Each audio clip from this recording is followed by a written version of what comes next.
بسم الله الرحمن الرحيم. أعوذ بالله من الشيطان الرجيم وبالحق أنزلناه وبالحق نزل وما أرسلناك إلا مبشرا ونذيرا.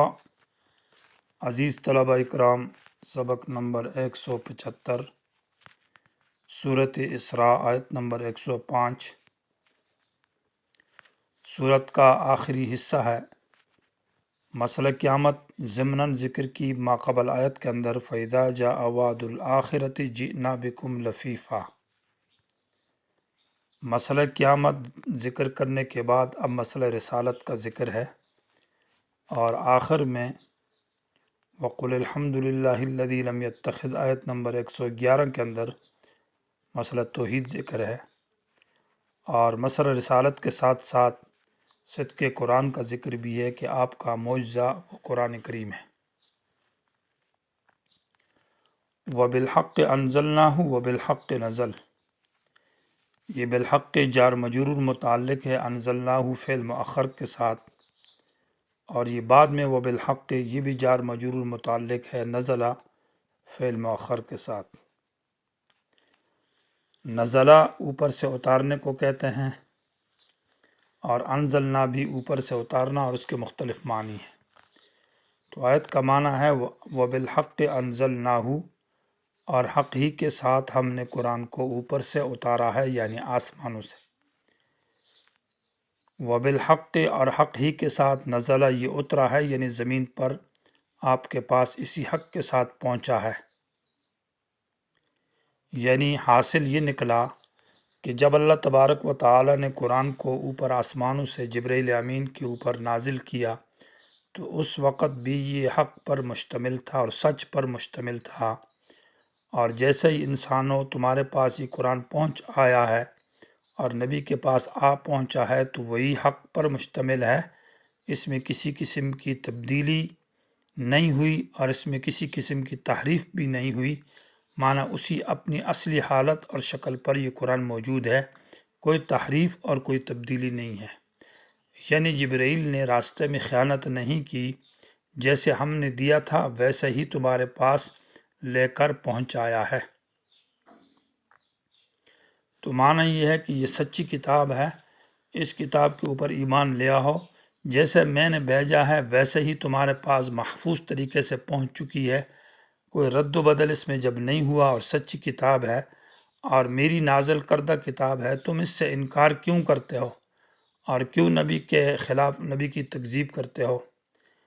وما ارسلناک الا مبشرا ونذیرا، اور نہیں بھیجا ہم نے آپ کو اے پیغمبر مگر مبشرا معنی خوشخبری سنانے والا ان کے لیے جو مانتے ہیں اس قرآن کو، ونذیرا اور ڈرانے والا ان کے لیے جو اس قرآن سے انکار کرتے ہیں۔ آپ خدا نہیں ہے، معجزات آپ کے اختیار میں نہیں ہے، بلکہ آپ تو مبشر اور نذیر ہیں، اور قرآن حق اور سچ والی کتاب ہے، اور اس پر ایمان لیا۔ وَقُرْآنًا فَرَقْنَاهُ لِتَقْرَأَهُ عَلَى النَّاسِ عَلَى مُكْثٍ، ایک شبہ کا جواب ہے۔ شبہ یہ ہے کہ مشرکین اور یہود اور یہ لوگ یہ کہتے ہیں کہ قرآن اکٹھا ایک کتاب کی شکل میں کیوں نہیں اتارا، جیسے کہ تورات آئی ہے یا کتب سابقہ ایک اکٹھی شکل میں آئی ہے۔ تو اس کا جواب یہ ہے کہ وَقُرْآنًا فَرَقْنَاهُ لِتَقْرَأَهُ عَلَى النَّاسِ عَلَى مُكْثٍ وَنَزَّلْنَاهُ تَنزِيلًا، ہم نے قرآن کو اتارا ہے، فرقناہ معنی تقسیم کیا اس کو ہم نے۔ یہ قرآن ترکیب میں مفعول بھی ہے، فعل محذوف کے لیے فرقنا قرآنن، اور یہ بعد میں فرقناہ اس فعل محذوف فرقنا کی تفسیر ہے، گویا کہ ما عزمر عاملہ اعلیٰ شریعت تفسیر کے قبیلے سے ہے۔ اور فرقنا فرق کہتے ہیں جدا جدا کرنا، ٹکڑے ٹکڑے، یعنی قرآن کو ہم نے آیتن آیتن نازل کیا، سورتن سورت، ایک ایک سورت اور ایک ایک آیت مختصر کر کے تھوڑا تھوڑا نازل کیا ہے۔ اس کی حکمتیں کیا ہے؟ وہ لِتَقْرَأَهُ عَلَى النَّاسِ عَلَى مُكْثٍ، تاکہ تو بیان کرے اور تاکہ تو پڑھے لوگوں کے اوپر عَلَى مُكْثٍ، آرام آرام کے ساتھ۔ وَنَزَّلْنَاهُ تنزیلا، اور ہم نے اتارا ہے قرآن کو تنزیلاً تھوڑا تھوڑا کر کے نازل کرنا۔ نزل ینزل باب تفعیل تدریج کا معنی دیتا ہے، معنی تھوڑا تھوڑا کر کے ہم نے آہستہ آہستہ 23 سالوں کے اندر اس کو اتارا ہے۔ حضرت عمر رضی اللہ تعالیٰ عنہ کا فرمان ہے کہ قرآن کی 5 آیتیں سیکھا کرو تاکہ قرآن خوب سمجھ میں آئے، اور اسی طرح آپ علیہ الصلاۃ والسلام کے اوپر بھی قرآن تھوڑا تھوڑا نازل ہوا، کیونکہ اگر اکٹھا ایک کتاب آ جاتی اور یہ حکم ہوتا کہ سارے کو پڑھو تو انسان پھر اس کو سمجھ نہ سکتا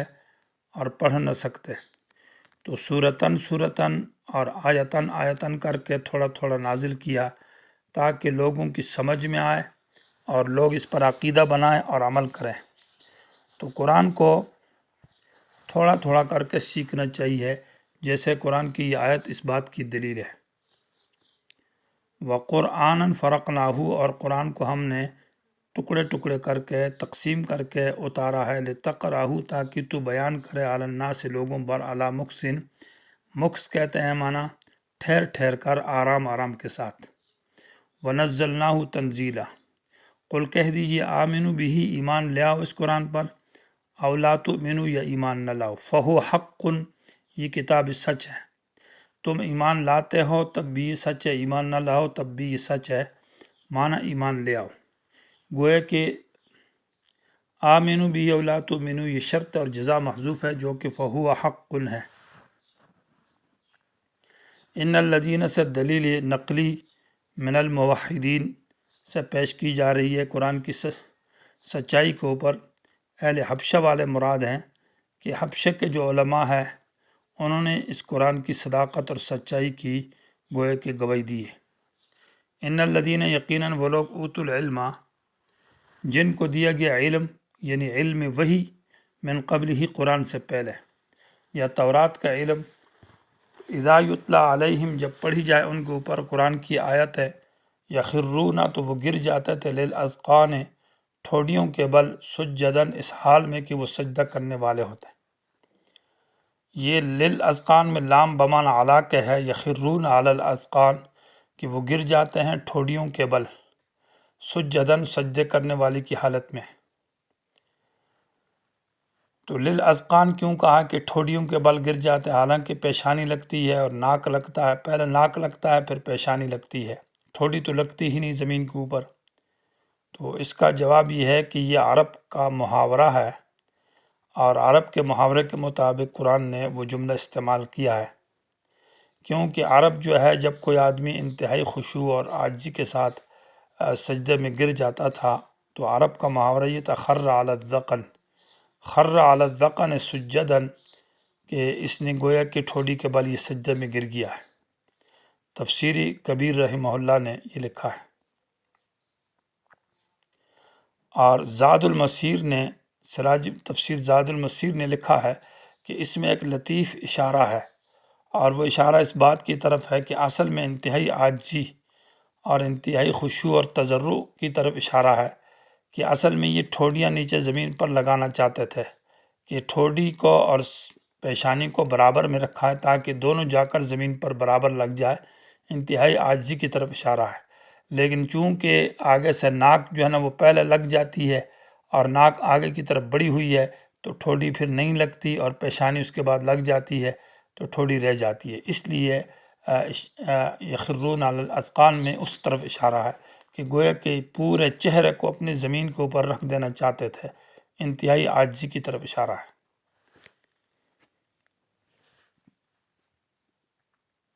وَيَقُولُونَ، اور کہتے ہیں یہ سجدے کے اندر، سبحان ربنا، پاک ہے اے ہمارے پروردگار، تو شریکوں سے پاک ہے، نائبوں سے پاک ہے، ولد سے پاک ہے۔ ان کان وعد ربنا لمفعولا، یہ ان مخفف من المثقلہ ہے، اور لمفعولا میں لام فارقہ ہے، جو ان نافیہ، ان شرطیہ اور ان مخففہ کے فرق کرنے کے لیے آتا ہے۔ یقیناً ہمارے رب کا وعدہ جو ہے لمفعولا، وہ طے شدہ ہے، مانا ہو چکا ہے۔ اللہ تعالیٰ کا وعدہ یہ ہے کہ جو اس قرآن کو نہیں مانے گا اللہ اس کو تباہ کرے گا، یہ فیصلہ ہو چکا ہے، اور جو اس پر عمل کرے گا اللہ تعالیٰ اس کو جنت عطا فرمائیں گے، یہ فیصلہ بھی طے شدہ ہے۔ وَيَخِرُّونَ لِلْأَذْقَانِ، اور یہ گرتے ہیں ٹھوڑیوں کے بل، یبکون، اس حال میں کہ روتے ہیں۔ وَيَزِيدُهُمْ، اور بڑھا دیتا ہے یہ قرآن ان کے لیے خشوعاً، مانا عاجزی کو۔ قرآن پڑھنے سے ایک تو روتے تھے اور دوسرا ان کے عاجزی کو قرآن بڑھا دیتا ہے۔ پہلے سے جس آدمی کے اندر علم ہو اور حق کا طلب ہو، حق کی طرف اس کی توجہ ہو،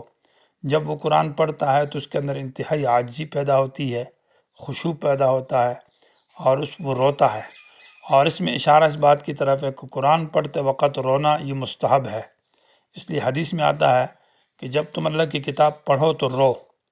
اور اگر رونا نہیں آتا تو فتباکو، مانا رونے کی حالت بناؤ اپنے آپ کو، ایسی حالت عاجزی والی حالت ہو۔